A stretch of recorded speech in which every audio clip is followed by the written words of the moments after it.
Now I will tell you how to find out subjects, verb and objects in a sentence.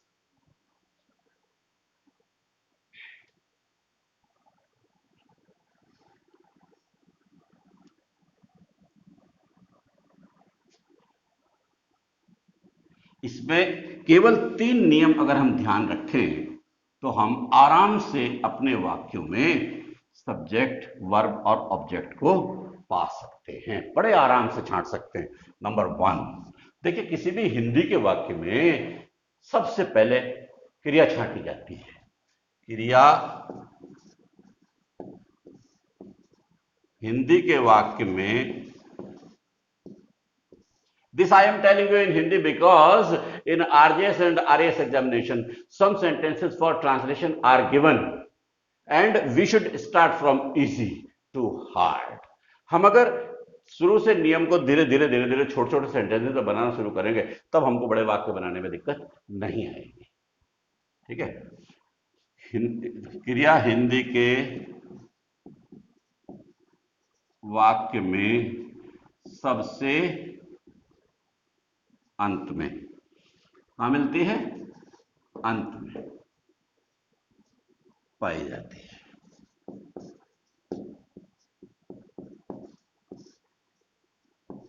Now write a Hindi sentence. Ram कल school नहीं गया। Very easy pattern to find out the verb is go directly to the end of the sentence.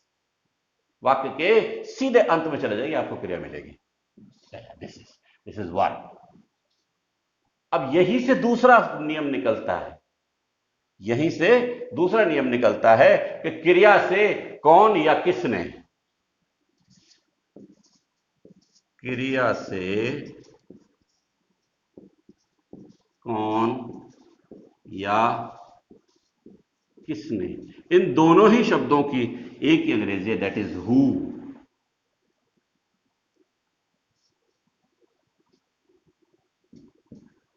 का प्रश्न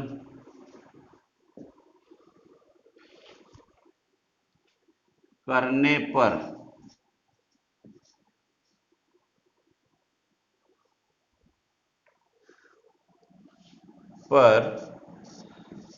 उत्तर में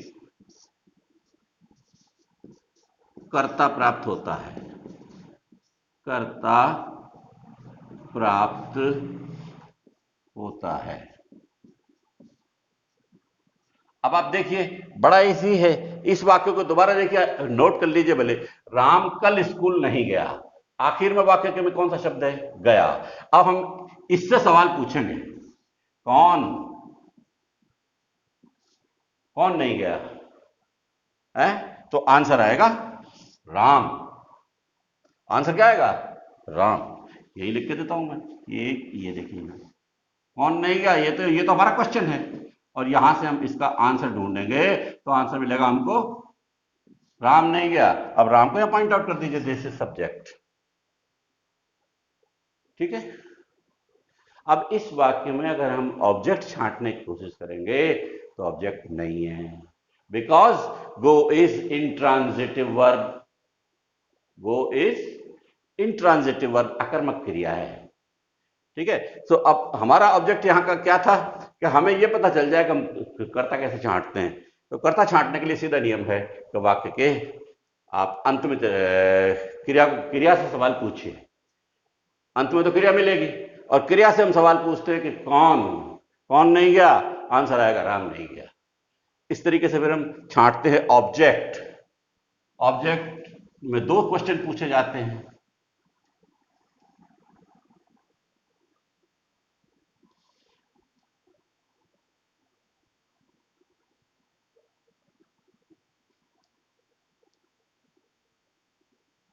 object, object को हिंदी में कहते हैं कर्म, वर्ब को कहते हैं क्रिया, सब्जेक्ट को कहते हैं हम कर्ता। तो कर्म कैसे छांटते हैं? हमें सबसे पहले हमने क्या किया, देखिए अगर if we disturb the order हम गलती कर जाएंगे। लोग क्या करते हैं, जल्दी में सबसे पहले कर्ता, चूंकि इजी छोटे छोटे वाक्यों में जल्दी मिल जाता है, वो सीधा कर्ता छांट लेते हैं, बस यही वो गलती कर देते हैं, क्योंकि यहां तो मिल जाएगा। जब वाक्य लंबे लंबे वाक्य आते हैं, खाना खाकर और पानी पीकर मोहन स्कूल चला गया, यहां कर्ता पहले नहीं है वाक्य में। तो इसलिए अगर हम अभी से, अगर इसको थोड़ा सा हैबिट में डालें, थोड़ा सावधान रहें, हम अभी से अगर एक सिस्टम के हिसाब से चलें, एंड द सिस्टम इज, पहले क्रिया छांटिए, सबसे पहले क्रिया छांटते हैं, क्रिया के बाद में हम क्या छांटते हैं, सब्जेक्ट, सब्जेक्ट के बाद हम ऑब्जेक्ट छांटते हैं। तो देखिए, कर्ता से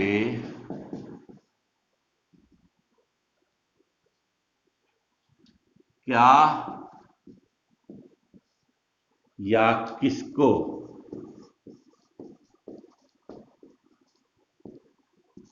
व्हाट एंड whom, क्या या किसको का प्रश्न करने पर,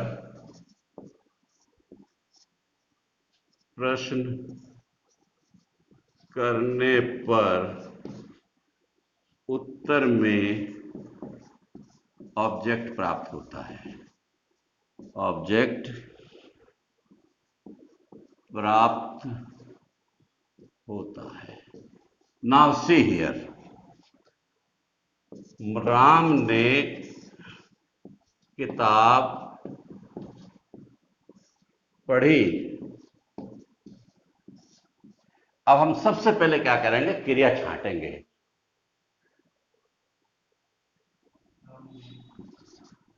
राम ने किताब पढ़ी।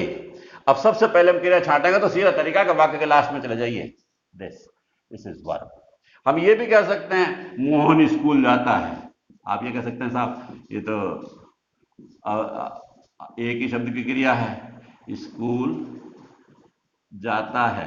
अब देखिए लास्ट में जाइए, जाना तो क्रिया है, जाना तो क्रिया है, और है शब्द जो है वो आपको टेंस बता रहा है, एक्शन कौन से टेंस किस काल में हो रहा है ये बात बता रहा है आपको, है। अगर वो ये कहता मोहन स्कूल जाता था, तो एक्शन पहुंच गया पास्ट में, यहां एक्शन है प्रेजेंट में, इसलिए पूरी मिलाकर के क्रिया पढ़ी जाएगी। क्रिया क्या है, जाता है, यहां क्रिया क्या है, पढ़ी। अब हम दूसरे, हमने क्रिया छांट ली, क्रिया छांटने के बाद हम क्या करेंगे,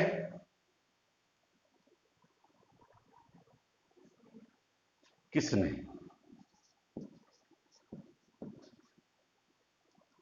कर्ता छांटना है, पहले पहले कर्ता छांटना है। तो हम कौन या किसने, किसने पढ़ी, तो आंसर आएगा राम ने, राम ने। गलती कहां होगी, हम सिर्फ राम को मार्क करते हैं कि ये सब्जेक्ट है और ने को छोड़ देते हैं।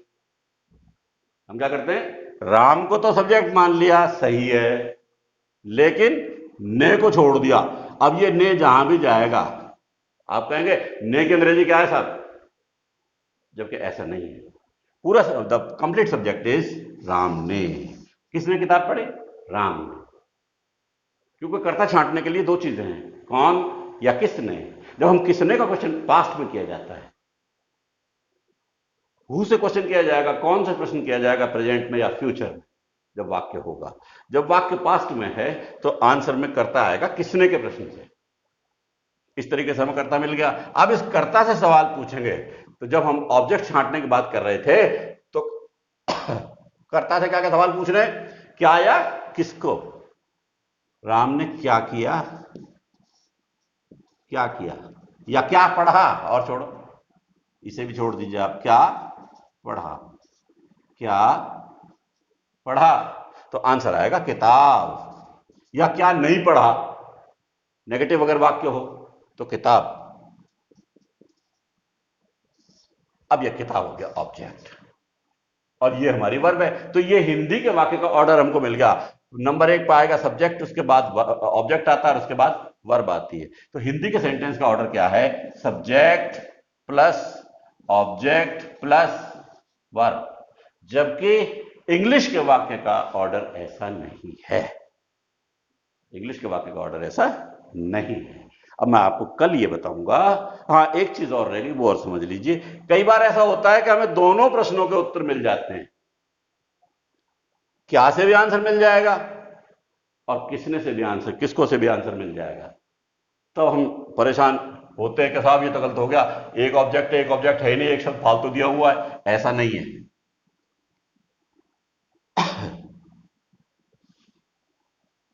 वो समझ लीजिए।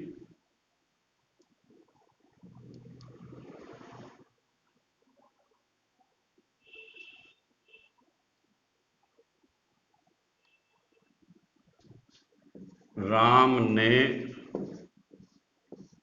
शाम को पेन दिया, पेन दिया। This is verb. पहले क्रिया छांटी, लास्ट में पहुंच गए वर्ब। ठीक है, क्रिया से पूछा किसने दिया, किसने, आंसर आया राम ने, ये सब्जेक्ट मिल गया। अब हम इससे सवाल पूछेंगे, क्या दिया, आंसर आएगा pen. This is object number 1। And अब हम दूसरे सवाल से हम पूछें, किसको, किसको दिया, तो आंसर आएगा शाम को, शाम को। ठीक है, ये भी ऑब्जेक्ट है। इसका मतलब इस वाक्य में दो ऑब्जेक्ट हैं, one is direct object and second is indirect object.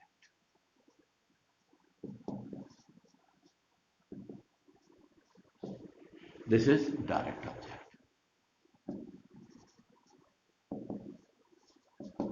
In this way, we can find out subject, verb and object in our sentences.